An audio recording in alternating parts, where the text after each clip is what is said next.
SmackDown was trash, of course. 3 hours of nothing. So we're only going to hit the high points, the highest of the high points. Only like 3 or 4 things that I even want to talk about. So we're going to talk about SmackDown from January the 10th. I heard that Triple H says that SmackDown is going to go back to 2 hours, but I don't know. I don't believe him. And plus, that was just something I saw floating around. I don't think I saw his lips moving when I heard that. In any event, SmackDown is 3 hours on January the 10th. It was a very, very, very subpar show. Very bad. And nothing was furthered. Nothing major anyway. If you cared about a bunch of mid-card stuff, then yeah, that stuff was furthered. But all the main event stuff was basically kind of boring. Now, there was some interesting bits that came out of it. You know, Roman Reigns is now officially in the Rumble, according to Paul Heyman. Roman wants to challenge Cody Rhodes for the WWE Championship. So they're teasing Roman versus Cody 3, which I saw a lot of people's eyebrows raised because that was never a discussion that they were having with themselves, that there needed to be a trilogy between Roman and Cody Rhodes. I was thinking the same thing. I don't see any reason for there to be a Roman Cody 3. They split the 2 that they had. Maybe. Now that it's on the table, I'm not thrilled with that idea. I don't think it should main event. It should be the first match if that's what they're going to be. I am more interested, however, in the Royal Rumble. Because for the last couple of years, Vince used to like to favor or lean in the direction of one guy. There would be a bunch of people in the match who could win. But he would like to lean into one specific guy having his road to WrestleMania. While Triple H is trying to keep it bottled up, keep it tight. You don't know who it's going to be, but there's a bunch of big names in there. So far, John Cena's in it. Roman Reigns is in it. We no doubt on Monday, CM Punk is going to enter it. And then, of course, Seth Rollins is going to enter it. And that's going to be at least 3 or 4 top guys that are going to be in the Royal Rumble, which is usually the correct number of guys that should be in the Royal Rumble in terms of top guys. And the rest are probably going to be filler. There may be some surprises. There was some conversation about Ric Flair and Hacksaw Jim Duggan maybe being in the Royal Rumble. But both of those guys are very, very old. Ric Flair is super old. And he's in his 70s, late 70s at that. And Hacksaw Jim Duggan, I mean, I love Hacksaw Jim Duggan, but come on, get real. No, I don't think, if you're going to bring in surprises, I don't think guys that old should be the surprises. I think you should look at guys from like the 2000s. You know, I'm thinking like a Mr. Kennedy. You know, where people like Mr. Kennedy entering the Royal Rumble would be like Mr. Perfect for like the generation that came behind me. You know, like they didn't really see a lot of Mr. Perfect in WWF. Most of the time he was either a manager or he was on commentary. He wrestled here and there, but not a lot. So if you were watching WWF in 1998, there was no Mr. Perfect. He was in WCW. So when he showed up in 2001 or 2002, whichever Rumble that was, it was a big pop because the people who were there remembered him from 1990 and 1991. They really didn't pay too much attention to the later part of his WWF career where he had a really bad back and most of his WCW career, which he was doing nonsense. So Mr. Kennedy, it could be a big pop too because people are going to forget that he was in TNA. Now, the thing is, he's been gone for so long that it would be a huge pop, but how far would that really go? And can you really go back that far? Because it was so long ago. But when I think of bringing people back for the Royal Rumble, that's the kind of thing I'm thinking of. I'm thinking like a Mr. Kennedy. I'm not thinking about Hacksaw Jim Duggan. I'm not thinking about Ric Flair. You know, I'm not saying bring the Brooklyn Brawler back for the Royal Rumble. That's not what I'm thinking. But back on the subject of the big stars in the Rumble, it's absolutely the right decision. It's what you should be doing. These guys are more over than ever, and all of them are believable winners of the Rumble. Punk is in it, Cena's in it, Roman's in it. I say Punk is in it because I know he's going to be in it. What else is he going to do? Unless he's going to challenge for one of these championships, which means wrestling Gunther or something like that, he's going to end up being in the Royal Rumble match. And it probably benefits the Royal Rumble match more to have Punk and Rollins in it than for them to have a singles match or anything else. So I'm okay with those three being the main guys, and then up under them, there's the Jacob Fatus and the Seth Rollins and the Braun Breakers and guys like this.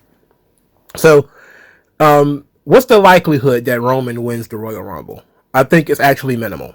I think that you're probably going to end up having somebody eliminate Roman. It's probably going to be some chicanery, probably some bloodline related stuff, some unfinished business that is going to take Roman out of the match. It might be The Rock. It might be Solo and all of his team on behalf of The Rock, or something like that that takes Roman out of the Rumble. That's how I would do it, because Roman winning the Rumble doesn't benefit the Royal Rumble. Okay. It doesn't benefit WrestleMania either, because it's just the third straight, well, not even third, because this is like his fifth or sixth straight Royal main event of WrestleMania for Roman. But you have the opportunity to do the childhood dream, quote unquote, story with CM Punk, or you have the Cena Final Odyssey. I think those are more interesting stories than Roman Cody 3. I think the idea that Cena is chasing number 17, that's more interesting. I think, Punk chasing his first WrestleMania main event is more interesting. Roman is a great element. He's a great character. He's a superstar. You don't need him to main event WrestleMania. You need him to be on the card, but you don't need him to be in the main event. And you certainly don't need him in a championship match. You could do a personal story with him, and it probably will be a bigger deal if it's a personal story. And if you want to do Roman and Cody 3, do it at SummerSlam, or do it in Saudi Arabia or something. But that was a big deal that they decided that Roman Reigns wants to get his championship back now that he's got his Ulafala. The next thing is that they announced that Bayley is the number one contender for the women's world title, which is now held by Tiffany Stratton. They did a bunch of nonsense where Tiffany Stratton had her, quote unquote, it wasn't even really a celebration, as much as she talked about misleading Nia Jax, and she got Nia Jax to trust her, and she stabbed her in the back. It was all a plan, even though she was a lackey before Nia Jax even won the title. From that point, there was a brawl between all of the women that Tiffany Stratton had screwed out of the women's title, including Naomi and Bianca Belair. And then they had a fatal 4-way match, which Bayley won. I'm not a big fan of this. Not just because Bayley is an also-ran, and I don't understand why we're continuing her push. I don't want to feel that way about Bayley, but I do. I just kind of, when I saw Bayley win, I just rolled my eyes. Like, whatever. We're just not ever going to get over the NXT black and gold talent that Triple H loves so much. We're just never going to get them out of the way. And if you change the belt, we're just going to bring them right back. And that's not good, because I genuinely do like Bayley. And I know the championship match is actually next week, and they're not saving it for the Royal Rumble, so it's not going to be like a long thing. But just the fact that Bayley is going to get this shot is like, she's been wrestling for the title, her and Naomi, for the last several months. And, enough's enough. Like, it's time to move these people out of the way. There's supposed to be a fresh start for SmackDown, but it's not feeling very fresh. It's supposed to be new talent, and not feeling very new. It's literally the same people we've been looking at for 10 years. So, whatever. Anyway, Tiffany Stratton as the women's world champion. My interest of this is she going to be a babyface, or is she going to be a heel? Now, a lot of people actually like her. They genuinely like her. They don't like Nia Jax, so her betraying Nia Jax is actually a good thing. And because Nia Jax was treating her so poorly, you actually got sympathy on Tiffany Stratton. See, this is people who don't realize baby faces and heels and how stories work. People saw Tiffany, she was being kind of a bitch, but she was being pushed around and she's being bullied. Yes, she's going to come out of that situation as the baby face. So why is she wrestling another baby face? She should, and she's over with the crowd.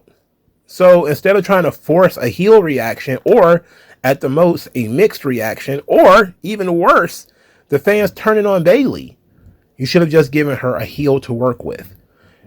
Meaning she probably should have fought Candice LeRae. Now, Candice LeRae is not a high level opponent, clearly. But if you just want to get Tiffany Stratton's first win out of it, Candice LeRae would have been a great opponent. One, she's a work rate girl, so it could prove and show that Tiffany can actually work. Two, she's actually involved with the storyline with Nia Jax already. She's Nia Jax's new lackey. So it keeps Tiffany in the same orbit of the storyline that she was involved in.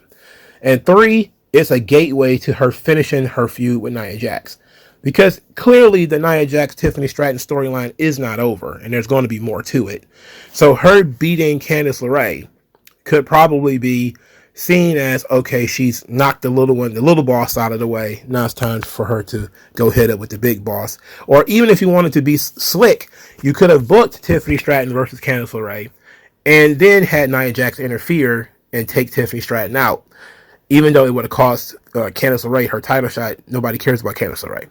But by going with Bayley, you have just basically created a situation where people are going to say what I just said, which is, why Bayley again?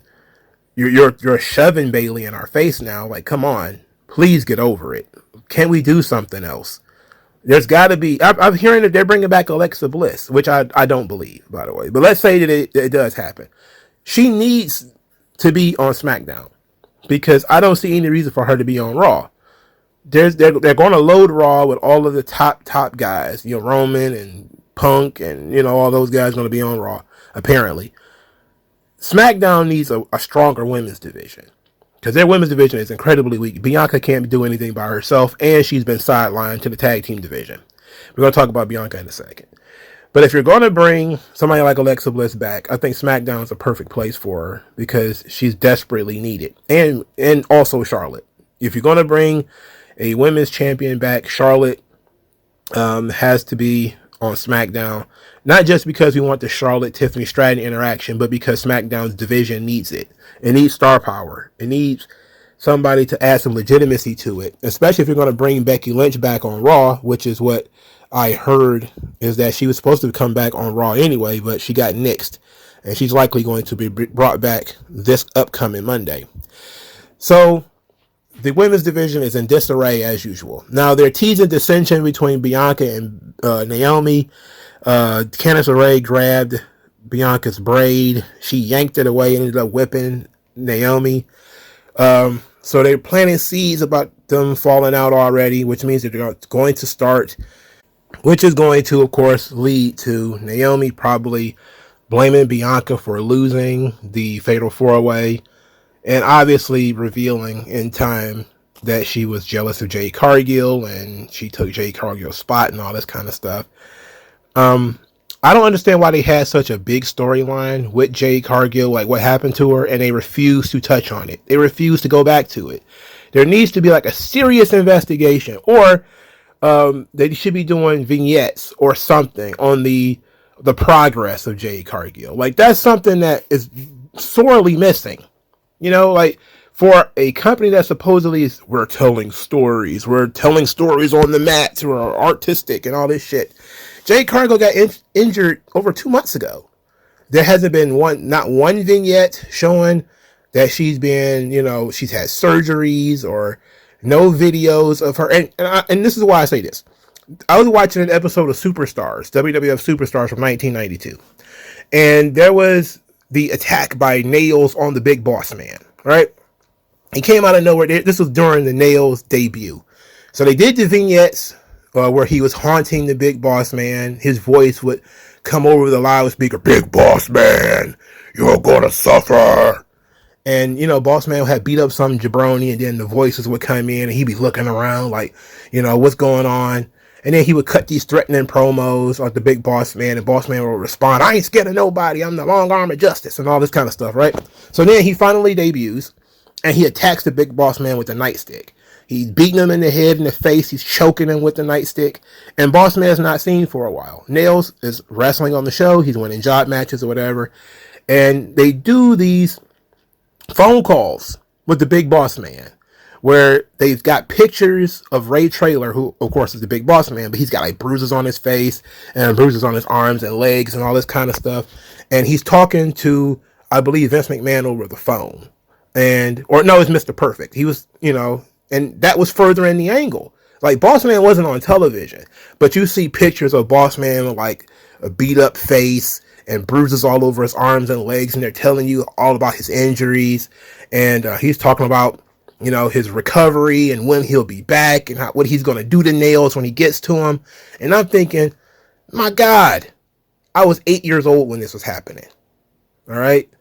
If you're 8 years old today and you just saw something super violent happen to Jade Cargill, and then she's mentioned in passing every once in a while, do you really get that sympathy that you get for like the big boss man? Like, when I'm explaining the story to you, you probably could visualize it in your head and say, man, that's a good idea. Because it's almost sports-like. Like when you're an athlete and you get injured, they have like cameras following you around, and ESPN does a segment on you where they're talking about you, and they constantly bring up what you're, you know, how good you're doing, or, you know, what the setbacks were. But they're not doing any of that stuff. And this is in kayfabe. We're not even talking about somebody who's legitimately injured like AJ Styles. We're talking about somebody who is kayfabe injured. Like, we saw the injuries on television, and you're not showing pictures to us of Jade Cargill get beat up, you know, cuts and bandages or anything like that. They're even doing it on NXT with Javon Evans. They did a segment where he was talking through the braces in his teeth after, and this was just a couple of weeks ago, where Ethan Page stepped on his face and supposedly cracked his jaw. And now his jaw's already been wired shut. He's got the braces on there. He's trying to talk through the braces to get you that sympathy, to show you that they're furthering this story, even though he's not on the show. Jade Cargill has been gone for 2 fucking months. Nothing. Just Bianca saying, oh, we're going to find out what happened to Jade, but we got this tag team championship thing. It's like, wait a second. This was a serious angle that you ran, and there's no update on it at all. And then you could double that because they did the same damn thing with Randy Orton. They wrote Randy Orton out of the show. There has been no updates on Randy Orton. No talk about Randy Orton. It's motivation for Cody to fight Kevin Owens, but they're not talking at all about, you know, whether it was he has a bad neck, you know, what about his spine, because, you know, he just had double back surgery, all these sorts of things that they could be using. Is Randy going to be ready for the Royal Rumble? All this kind of stuff. It's missed opportunities.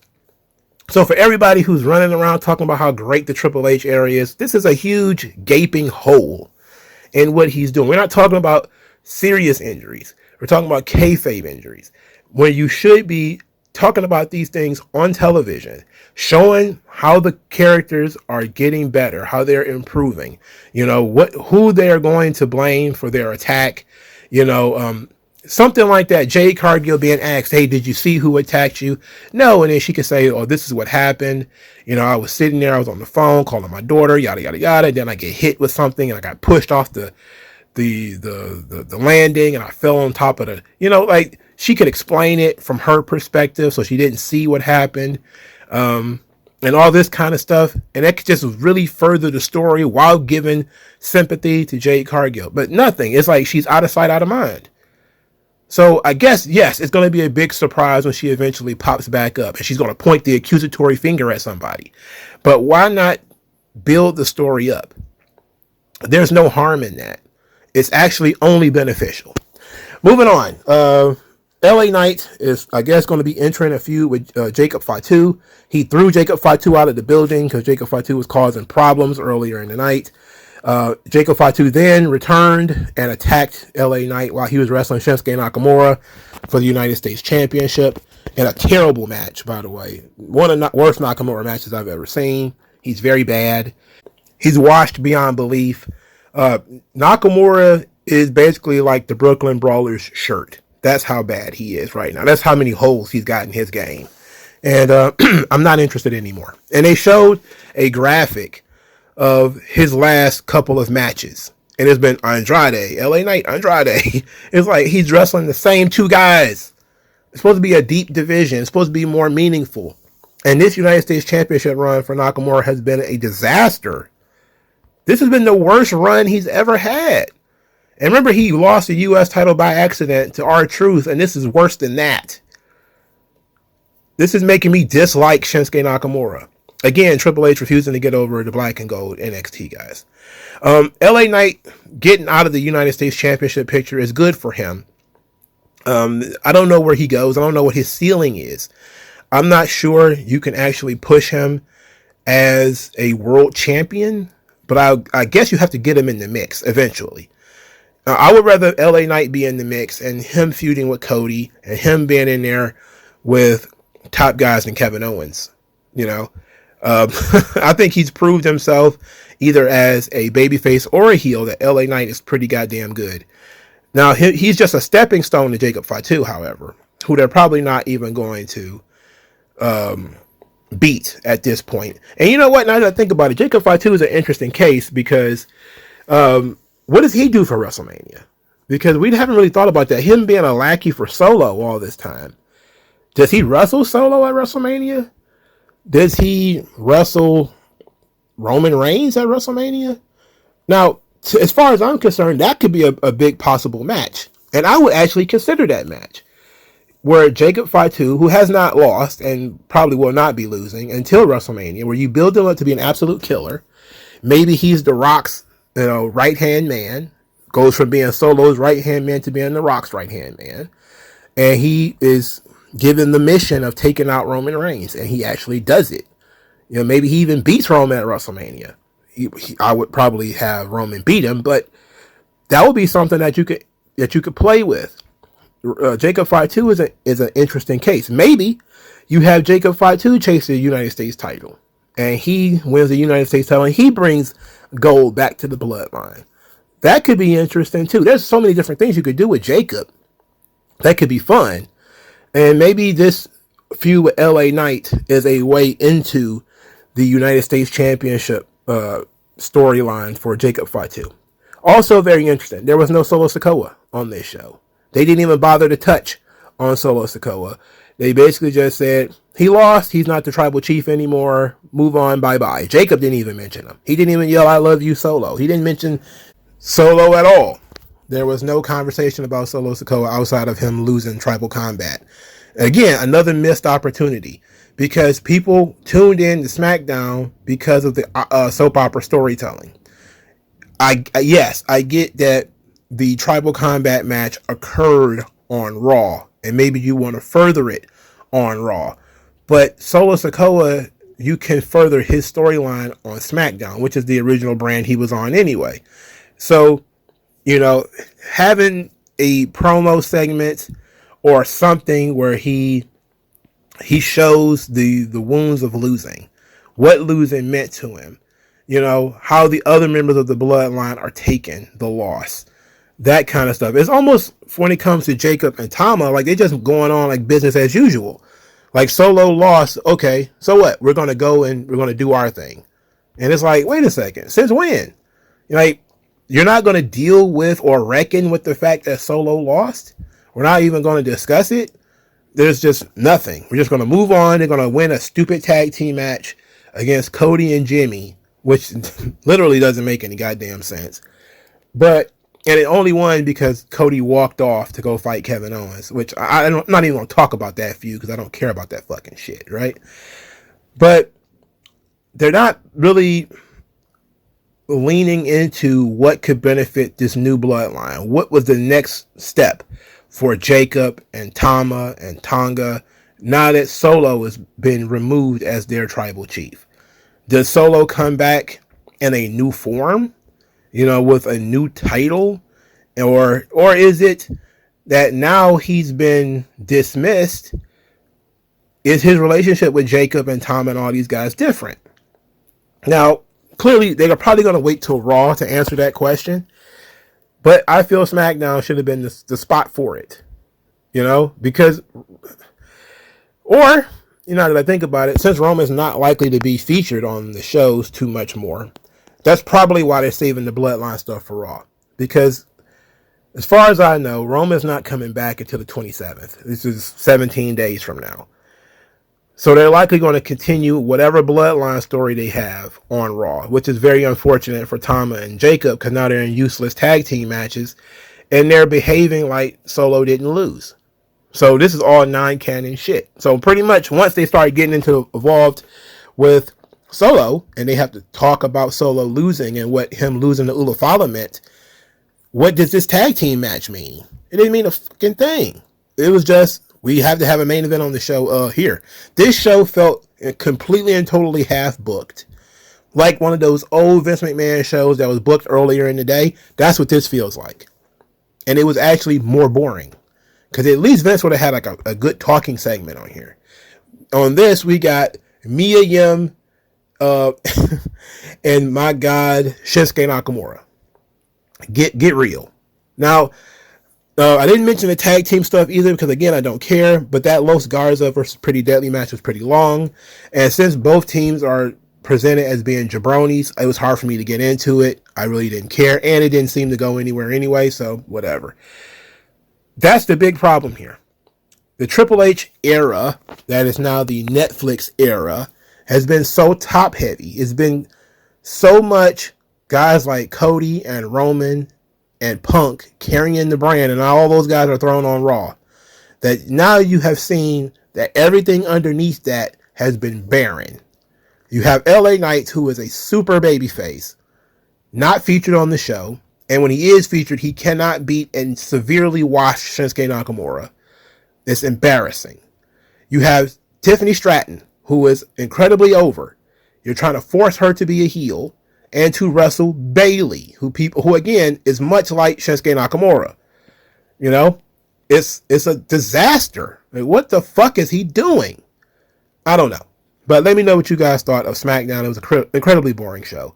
Like, share, subscribe. I'll talk to you later.